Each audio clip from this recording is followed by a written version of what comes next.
Is there a motion regarding the minutes from the September meeting? Motion made that they be approved. I second it. It's been moved and seconded that we approve the minutes from the September 3rd meeting. All in favor say aye. Aye. Lee, your manager's report, and as you indicated yesterday, it's been updated from when the written version Yeah, was there's been provided. some changes. Things move fast, so we've updated it. Of course, I put it out before Thanksgiving, so, we've had a few days go by since the time that the report was made. Good morning, everybody who's here. We'll start off with the grants projects we have at the airport. The runway 1735 overlay project that's scheduled to start this spring. We've had bids, and we're going to discuss that later on in the meeting, but at this juncture, we don't have a grant. The FAA has not issued a grant for that. That'll be forthcoming probably at the first of the year. But tentatively, we're looking around mid-April, maybe late April, to start that project, and there should be closures of that runway for probably 3 to 4 months. I know at least 3, and then they'll have to come back and do striping and some finish work. So there'll probably be another 2 to 3 weeks of closures when they have to do that. So we're looking at probably about 4 months of closures on that runway. We do have the crosswind runway, and the airport will be open, but some of the larger aircraft will probably have to divert to other airports because that crosswind runway is not even 5,000 feet in length. So that's where we are on that project. The land acquisition project, the land has been purchased, and we finalized the purchase of that. And when I printed the report out, we hadn't made our last drawdown on. There was 2 separate grants on this project. One was fully paid through the FAA, and then the other project, it had our 5% match and the state 5% match with that grant. We were only allowed on the first drawdown to draw down 97.5%, and that's standard FAA procedure. And then when we get the final report turned in, and they approve the updated ALP, airport layout plan, then we are able to go in and make a request for that final amount, which we have done. I have submitted that, and it's going through the system. Normally, it's probably 2 to 3 weeks from the time I put that into the Delphi system before I get feedback from the FAA stating that they have received the request and they've approved it. So I'm waiting for approval, and I'm not going to submit the paperwork to our finance department at the county until I get that approval. There has been some times where, because of a minor technicality, I have to resubmit it, and I just don't want to submit the paperwork into the financial department until I get that confirmation back from the FAA. So that grant should be closed out at that point, and we should be seeing the final payment from UDOT. UDOT handles all the financial end of this. They have an agreement with us to handle that for the FAA, so all the funding will be paid through UDOT. The CARES grant, which was in the amount of $69,000, and it was for operational expenses at the airport. We were able to submit payroll, paperwork, and other utility billings, and whatever it takes to operate there. We've been able to submit almost the total amount for that CARES grant. There was a difference of about $25, and So I don't know what they're going to do about closing this out, because there is that $25, but from the invoices that we had, that was as close as we could come to that figure. So there's technically about $25 left in that, but they'll probably go ahead and close that grant out. So that's all I have on the AIP projects, the grants. Moving on to buildings, grounds, and vehicle maintenance, we've had some rather elaborate expenses with, in particular with snow removal equipment, getting it ready for the winter season. It's kind of a carryover from last year when we ended last season. We knew that we were going to have some repair items to be made, and I've listed that on the report. Also, it was approved in the last board meeting that we needed to provide some additional equipment for our ARF truck, or our fire truck at the airport, so that we could have similar equipment that the Logan City Fire Department uses in their other vehicles, mainly self-containing breathing apparatus and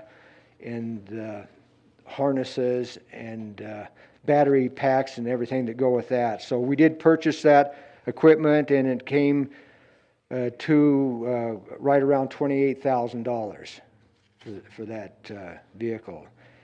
And out of that, we really didn't have a line item in our budget to put that, but we did have this money coming back in from the CARES grant as a separate line item. So we put that expense into that CARES grant line item. So that money has been extracted from the CARES grant line item.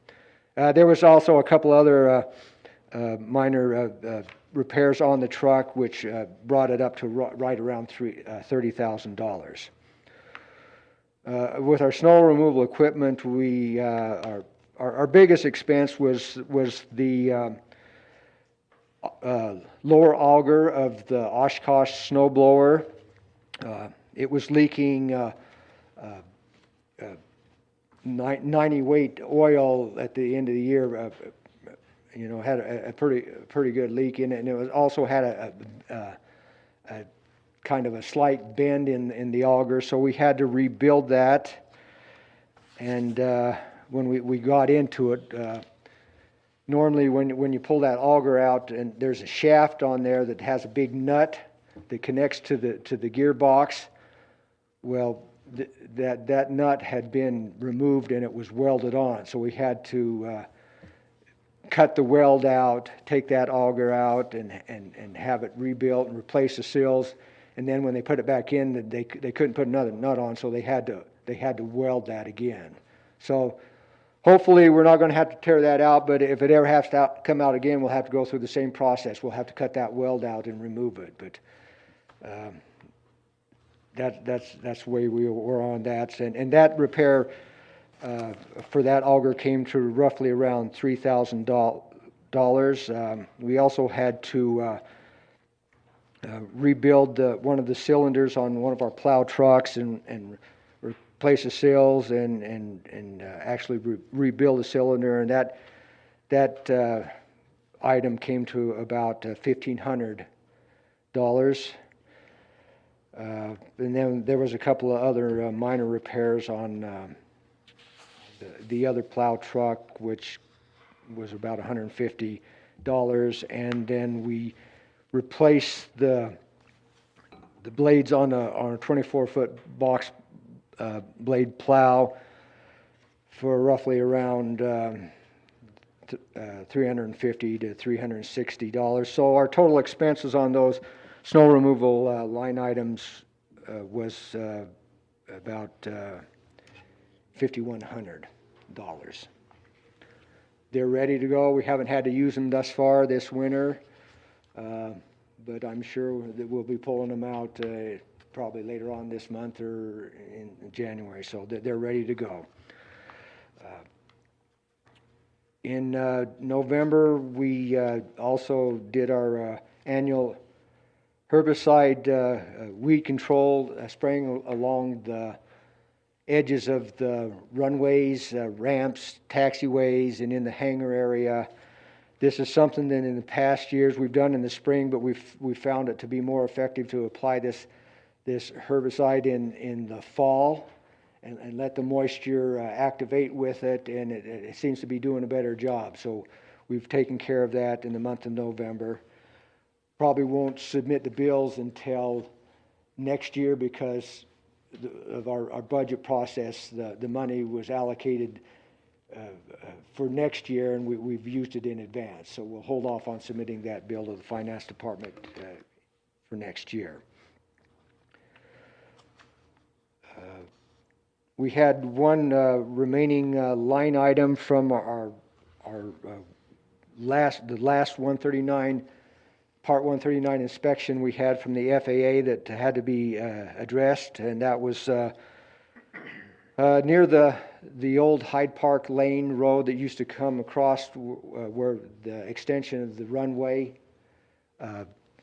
blocked that off. There was and it's right around the east side where the railroad track is. Matter of fact, I think the property actually belongs to Union Pacific, but we lease it from Union Pacific.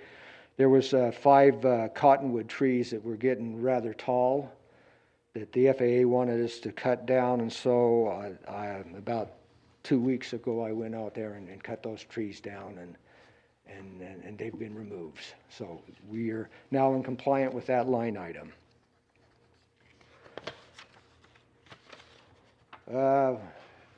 Speaking about 139 inspections, we didn't have one this year because of COVID and the change of travel arrangements that the FAA made, so they basically canceled the 139 inspection, and I can't say that I'm sad about it, but anyway, we didn't have it, so we'll probably be seeing one this coming year, though.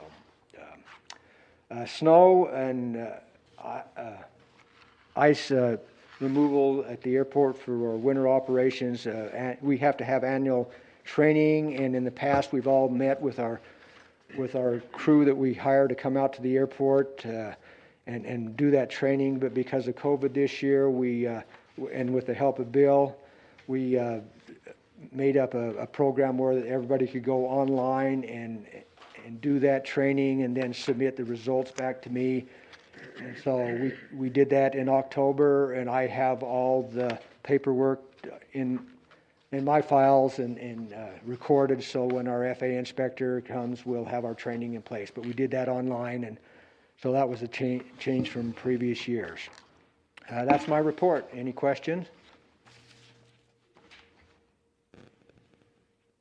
No, thank you. Appreciate your keeping track of everything for us.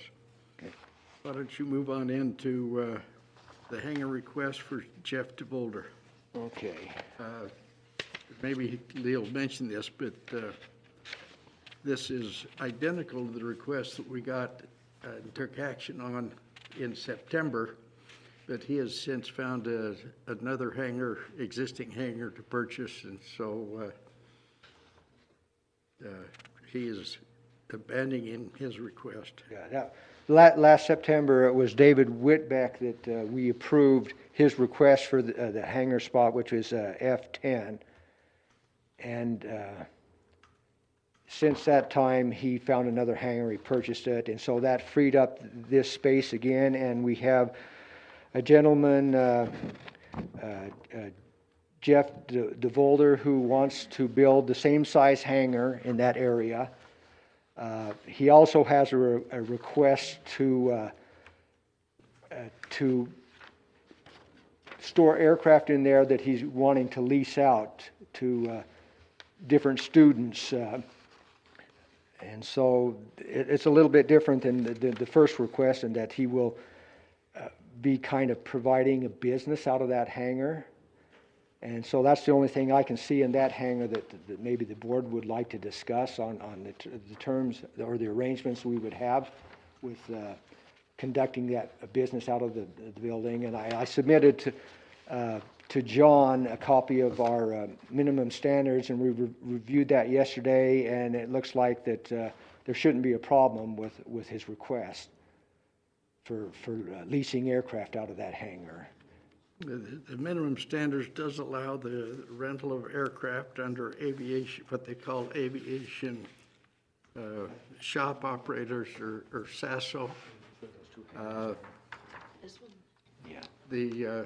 To reiterate, if an individual is going to rent an aircraft, they can do that. They have to provide adequate insurance with the airport as also insured. They have to meet all the state requirements for sales tax and those submittals, and they have to operate it as a business in the open. It can't be a shirt pocket kind of thing, and we'd have to consider that for approval based on those restrictions.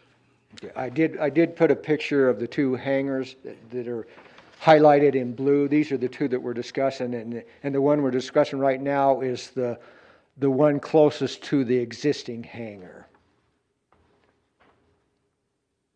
It will be a little bit bigger. It's a 45 by 40 in dimension, where the other one that we're going to discuss is a 40 by 40 building.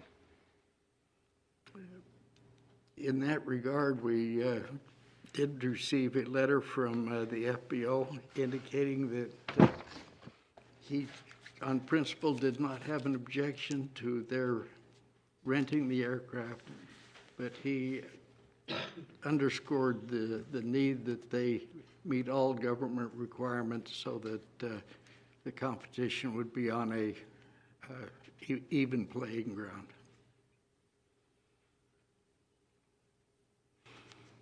Is there a motion or further questions, I guess, on this request? I'll make the motion that we accept it.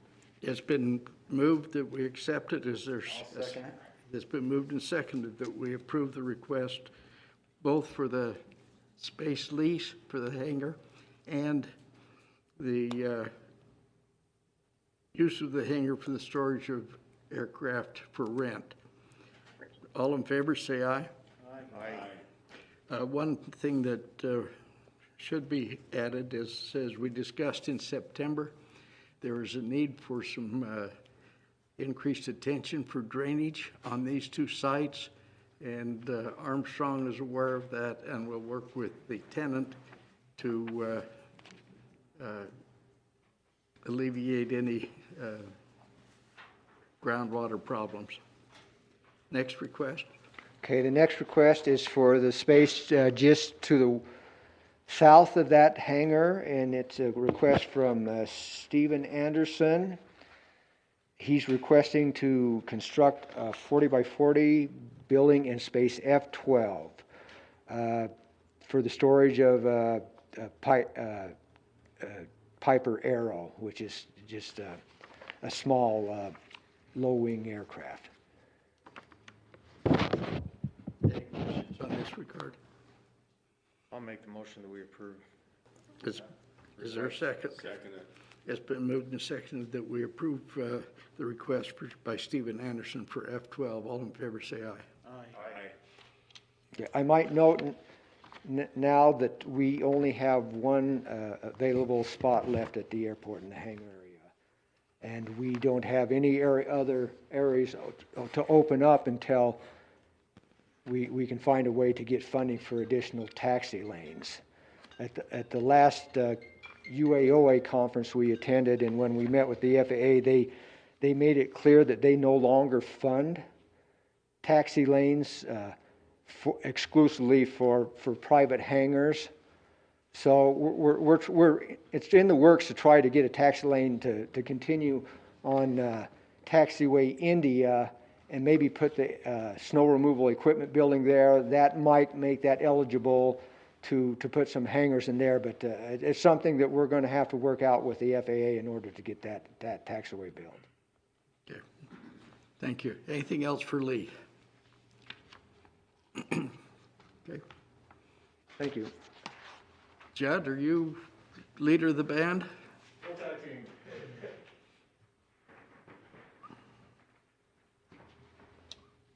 Hi, I'm Judd Hill and Justin Peets with Armstrong. And it's giving a rundown of some of the stuff that we had. So obviously there's these two hangars, and as Lee had talked about, we had been through this process with and looked at hangar F10 back in September. And when talking about the drainage issues, this was a general plan taking into account the topography out there and how we could possibly address the drainage. With hangar F10, we'll obviously now work with these two new individual hangar owners and developing a plan that will meet the needs of both of those hangars. So this is just an example out of that we saw back in September of a more detailed drainage plan that we had worked with for this one hangar. Obviously, it will have to be modified since there's now going to be a hangar to the south of it. Okay. Yep, and we'll update that. We'll provide finished floor elevation, latitude and longitude, and then the 7460, which is the notice of proposed construction, can get submitted to the FAA. The other thing that's required is we'll have to do a categorical exclusion form, which is just a simple environmental analysis that the FAA requires, because the building of these two hangars is the federal action is it'll be shown on the next version of the updated as-built airport layout plan. So we'll run through that. I don't anticipate any issues with that, but we'll make sure that that paperwork is all squared away so that you're in good shape with the FAA on that. Okay, thank you. Yep. And Land, yep. like I said, Lee covered just about everything out of the land. The one thing, it was great.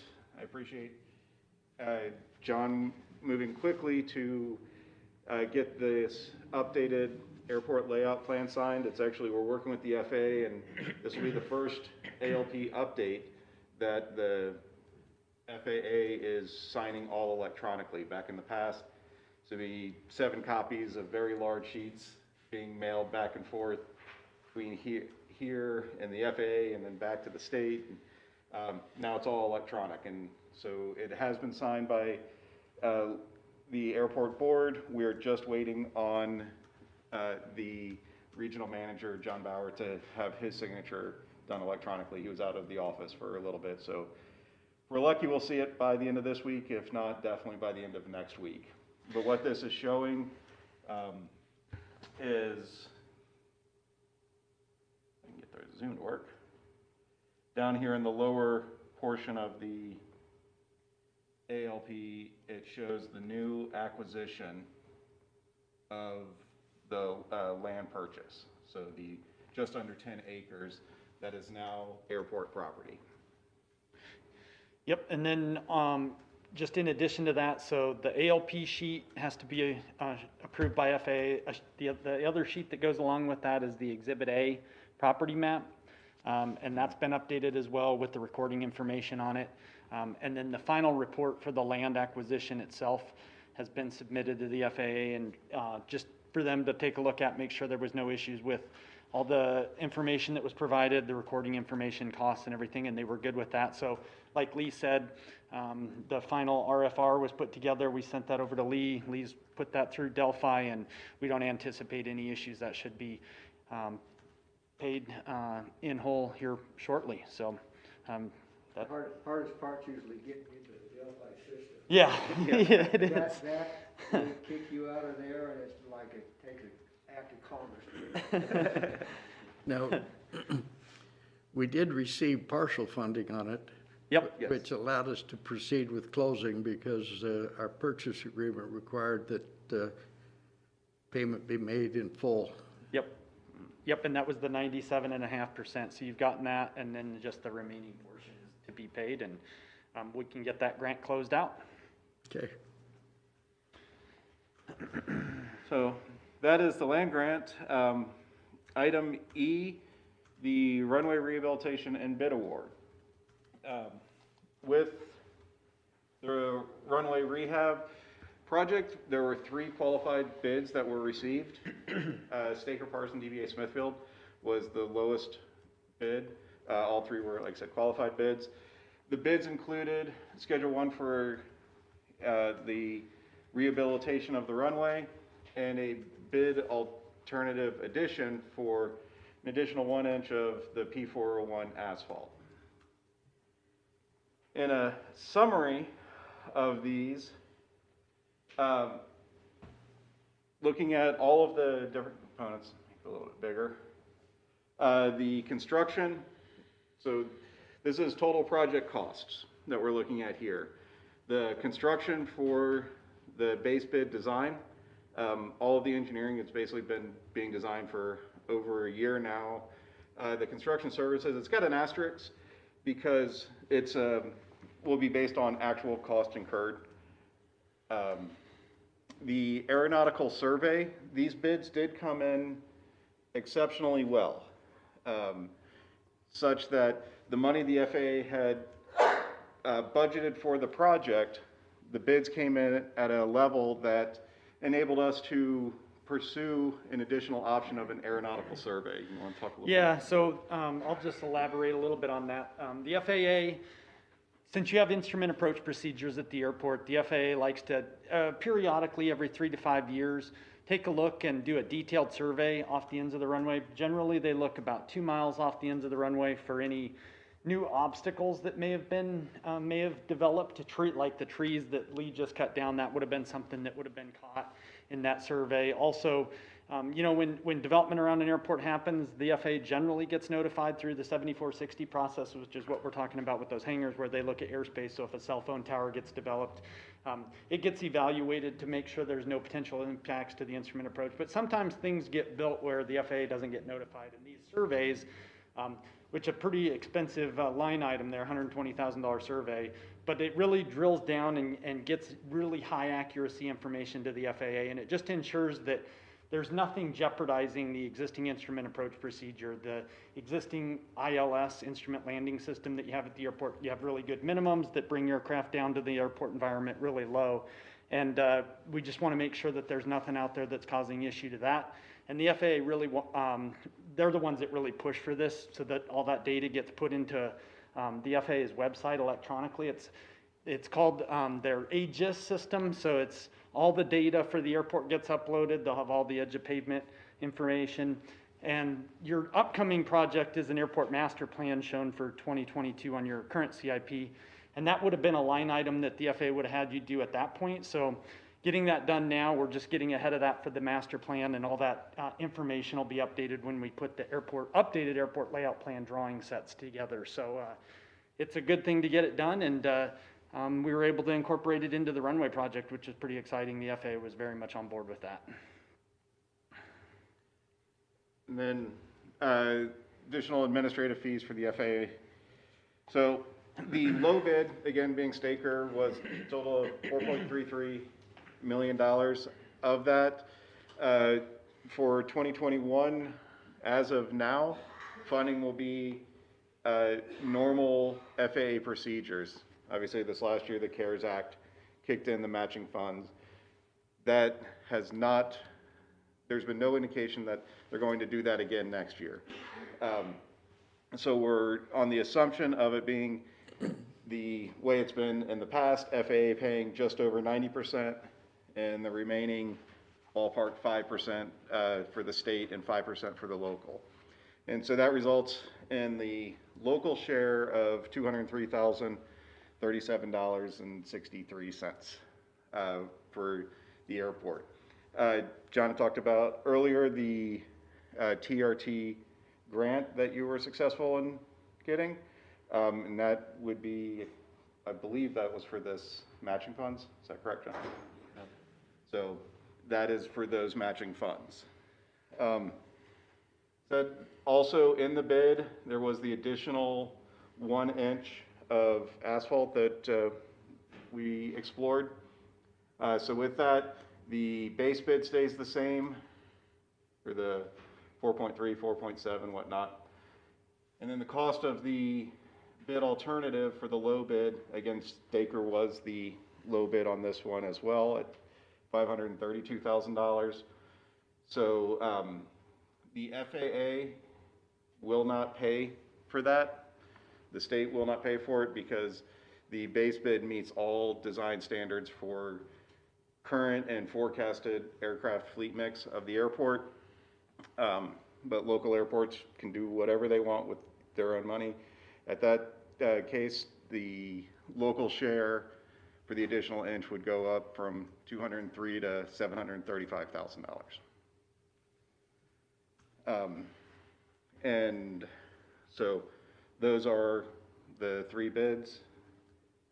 And any questions? Yeah, on that? The one number that I was looking for was the budgeted amount or engineer's estimate was something different than the 400 or the 4 million. It was, and if we, like I said, we got the greatest, we had estimated, with our estimates, we'll always be slightly conservative, so it's better to plan for more and not need it than plan for less and then have to go find more. So all of our estimates tend to be a little bit conservative. And in the case of this particular project, it came in at millions less, and it was about the asphalt. With asphalt, if you think about the road that's outside, it's kind of black rock held together with some oil. And when we do our bidding and generate the bids, we separate out, over here on the left, the line items of asphalt surface course, which is the aggregate. It's kind of the rock that's there. Leveling course, it's the exact same material. And then the bitmousse material is the oil that binds it together. And the way we develop the bids is to break those apart. And what we can see here is that we had estimated the asphalt surface courses, they're the P401, the aggregate, the rock. We had budgeted or estimated at $80 a ton for roughly 26,000 tons. And then the oil that binds it together, we calculated at 1,735 tons at $700 a ton, or $1.21 million. Now, when it comes to projects at airports, very often we'll see contractors bid out the aggregate, contractors then bid out the oil that goes with it to make their final prices. Other times we'll see, instead of that $80 estimate, we'll see the asphalt come in at $130 a ton. But the bitmousse material they don't bid on at all. And because instead of breaking those two apart within their internal systems, they just lump it all together and say, all of the asphalt is all of the asphalt. We'll do it at $120 a ton. With the bids on this project, we did see the asphalt come in at $78.30 per staker, so about the right amounts for the aggregate, but they didn't bid anything on the oil. And we were shocked by this, the FAA was shocked by this. Same companies, and all three companies actually took this same route, where they did not bid an extra $1.2 to $1.5 million. They left out of their bid. These same companies we've dealt with on other projects this year in the state of Utah, and they did. So you just got a really good price on your You got asphalt. an amazing price on the asphalt. And this line item is what led to the FAA agreeing to the aeronautical study, because the FAA had planned on, they had seen our cost estimates and said, those are absolutely consistent with historical cost for Maybe zoom in runway so they can construction. see the total numbers there. So like Judd said, so the engineering estimate was quite a bit higher than what the actual bids came in, and it's primarily related to that oil price. That, that you just got a really good price. We think that the timing for when this went out to bid was really ideal, and it being an early project for 21, the contractors are looking for work and they're looking to fill their schedules in the spring. And so you got in early on that, so they're looking for work, they're hungry, they gave you really good bids. And then the other thing that we think may have been a bit of a contributing factor is the unknowns associated with COVID. You know, nobody really knows what's, you know, it's a learning process that we're all going through right now, and we're seeing bids come in pretty good now. Things that have gone to bid recently, prices are coming down. So I think your timing was really a big part of this. Because, yeah, all three of these companies, Geneva Rock, Kilgore, LeGrand Johnson, and Staker Parson, they all are very well versed in airport construction in the state of Utah. And across the bids, you know, each individual line item, we were pretty consistent with and close on our estimate versus what they came across, especially on the larger items, you know, certain things like lights where we're estimating 3,500, they're coming in at 3,300, or 4,000 for the 2-panel signs, and they're coming in at 4,043. We were very confident on our estimates, as was the FAA before we went out to bid on it. It's just really comes down to the line item of the cost of the asphalt, and then a project like this with the runway rehab and the asphalt being the bulk of the construction cost, getting it at half price It's is a good thing, yeah. a very good thing. So we're really happy to see these prices for sure, so. Perhaps the next question is, the base bid, or the base design, does allow for unlimited landing of up to 737 class aircraft, correct? We won't be limited as we have been in the past. Will not be Yes. limited on What the you have weight coming of in the now. aircraft. Yep. Unlimited landings from the FAA's perspective means 50 a day.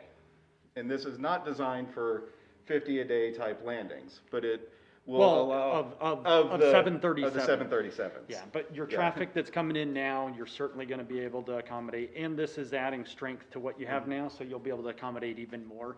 If you get to the point where you have United Airlines wanting to fly a 737 in every day, then things could need to be adjusted in the future, but the FAA would wanna see a letter of commitment on that type of a situation.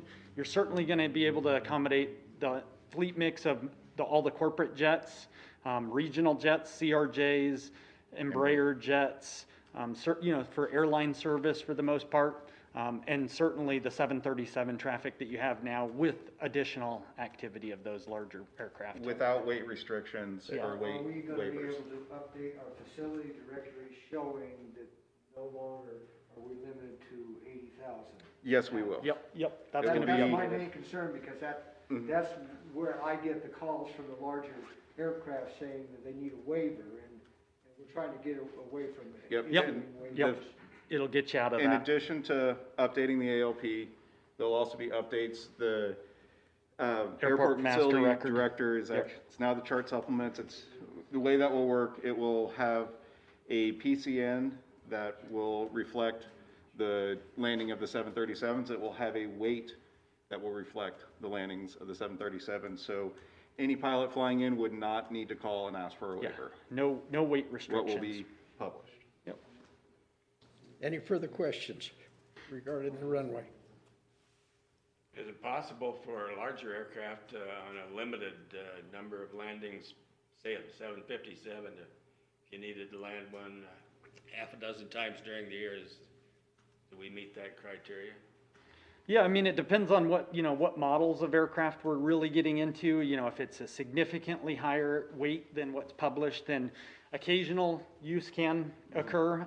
But that, when we were drilling down into this, the 737, 800, the Airbuses were really the primary aircraft that we were looking at, but it certainly doesn't mean you can't have some 757 type aircraft on an occasional basis. Probably Yep. a limited number of operations. Yeah, It then would those tend to, yeah, if you started getting 757s regularly, we would want to take another look at that. At what point do we run into a design problem because our taxi lane our taxiway is too close to the runway for, Really, when we, yeah. So when we start, really in the upcoming project, the airport master plan, that's where I think it would really be appropriate for us to really start drilling down and looking. We'll put together an updated forecast as part of that. And I think maybe even looking at incorporating some type of an air service analysis as part of the master plan to look at what the potential is for air service, what those aircraft may look like, and then really drilling down into the appropriate design standards. Because you're right, taxiway runway separation starts coming into play. Runway and- width. Yeah, runway width. So we would, that's when we'll start really taking a close look at that as part of that master plan. Okay. Any other questions? I guess procedurally, we have to formally accept the Staker Parson bid with or without Schedule 2. And Schedule 2 costs us an additional $500,000.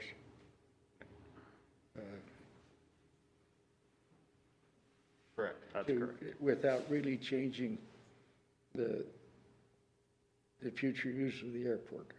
Correct. Yep. Okay. Is there a motion?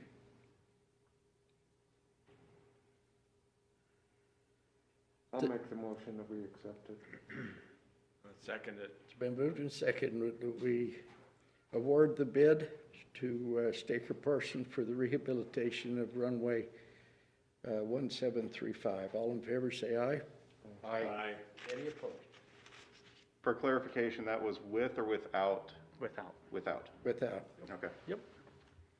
That was assumed, and thanks for the clarification. Okay, committee reports, anything? Okay, Bill? Basically, I've been working with the state on some bids for fuel farm. Since we can't get insurance on the fuel farm that we have now, the state said that they could possibly help us. And Jared had a meeting yesterday. Haven't heard anything back from them, what they can do financially, but we need to do something. And he's right.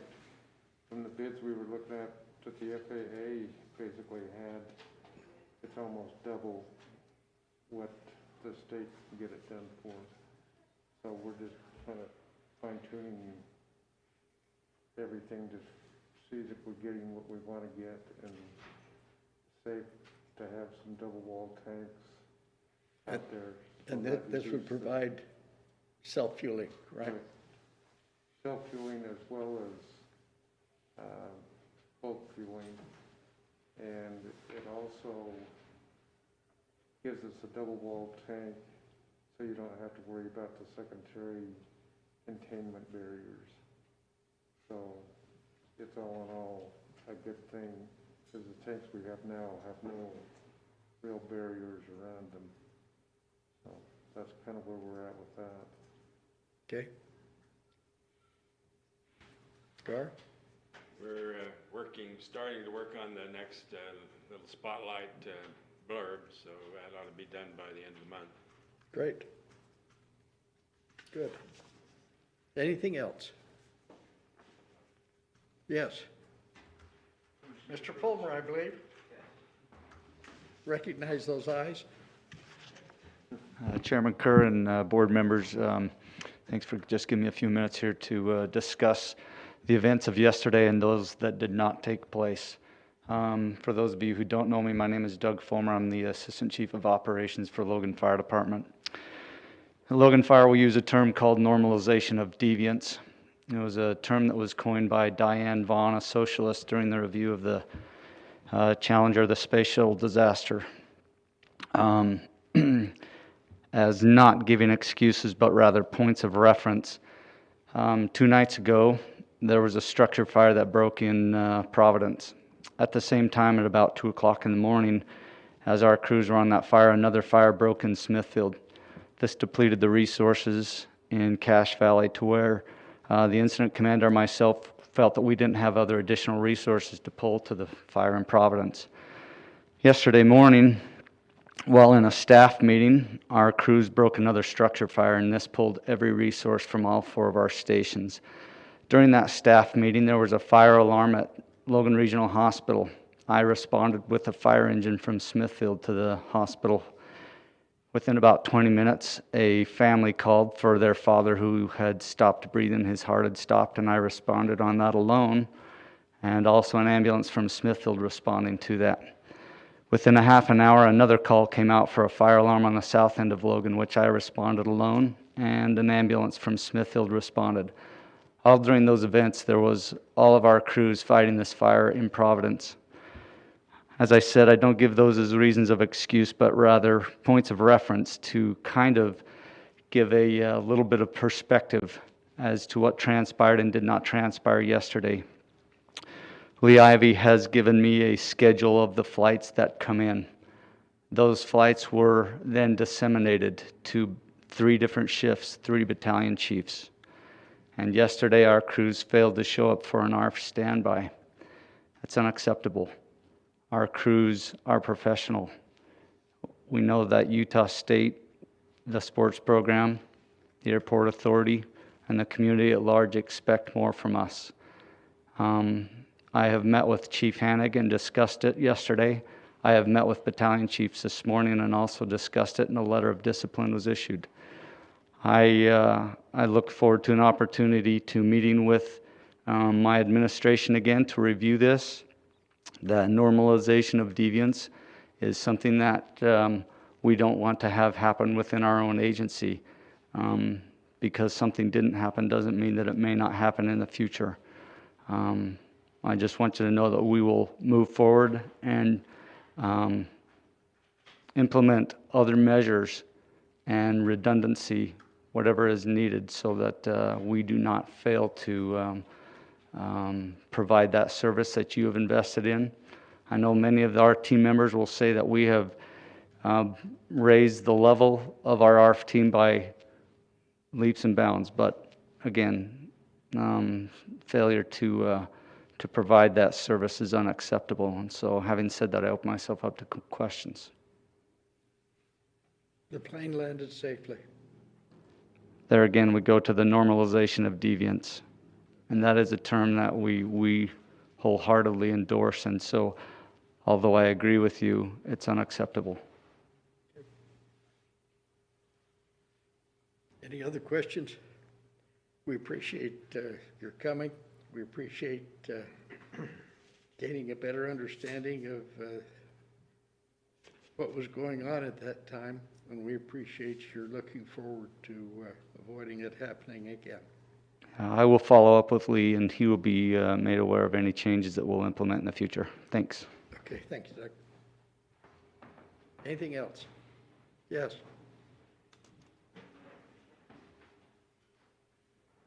Cam Boston is a hangar owner. I'm just curious what can be done with Wilkinson's hangar with that door off and everything else. It's been that way for quite a while. I don't know what can or cannot be done. I have a letter from him. In that letter, he stated that he's in the process of trying to sell that hangar to his son. And at that juncture, when they sell it, his son's going to do the repairs on it. So that's where we are on that hangar. Every time we have a big windstorm, it blows the door off of that hangar and bends it, and then we're back to square one. He doesn't have a aircraft in the building, but will not sell it, but it looks like he's going to sell it now, and his son's going to put an aircraft in there. So I think it's in his son's best interest to make sure that it has a viable working door on the building. Appreciate your raising that question. Just for clarification, he's an absentee owner. He lives in Las Vegas. And one of Lee's early projects was to get rid of the storage of paper products that was stashed there. The backstory is that he is married to one of the original owners, Keith Hanson's daughter. And so there has, while there have been many opportunities for them to sell the hangar,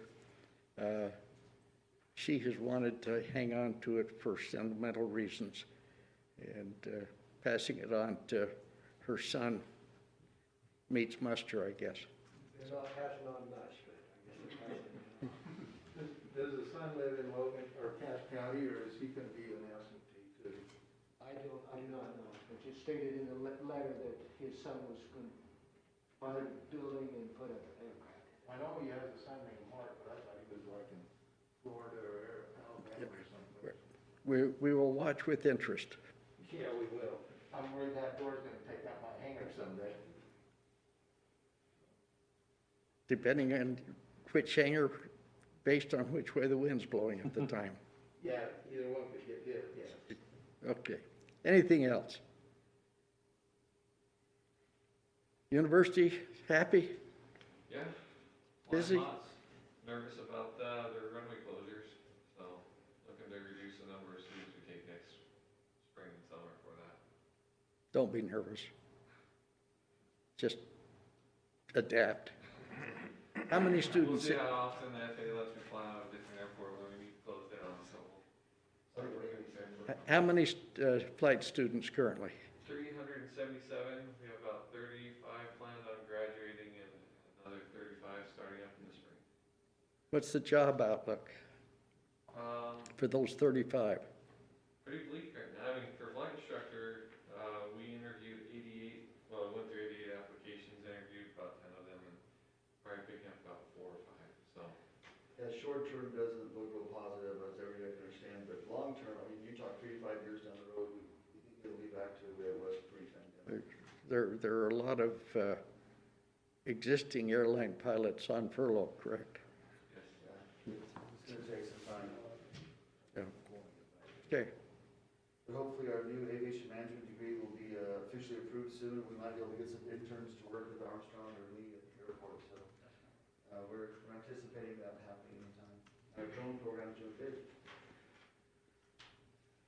Where do you practice your drones? Mainly on the field by the, if you know where the ASTE greenhouses are, it's Yeah. just north of the stadium. So Yeah. most of our drone flying is there below 200 feet. And then anything large, we go out to the Ag Experiment Station or somewhere else. Okay. We avoid the airport. Because there is a FAA mandated 5-mile exclusion zone for unmanned aircraft. We follow all procedures and rules. Just that you're aware today, I have a landmark survey that's going to be operating a drone at 600 west and about 1800 north. I will be out there with a radio monitoring that. I'm gonna call you dispatch, but that's scheduled for 1 this afternoon. He's made arrangements with me to monitor that, and then I can tell him that we've got an aircraft on final, he has to pull his drone back out of the approach. I understand that in order for them to do that flight, they have to get a waiver from the They FAA have to file for the FAA. and then clear through you. And so it's a bit of a process. Historically, when what used to be, I call them the roller coaster company, I'm not sure what they're, something sports. Now, when they were building east of the railroad tracks, they requested of the FAA to do periodic drone flights. I think they flew once a week to record the construction process and provide to their remotely located owners. And that happened with the supervision that Lee's describing without incident, and which we were able to support a business interest in the community accomplish their goals. There's no further business, we'll be adjourned. The next regularly scheduled meeting will be January 7th, and that'll be subject to the need based on agenda items. We are mandated by our charter to meet at least quarterly, and so sometime between now and the first week of March, we'll meet again. Thank you for your support.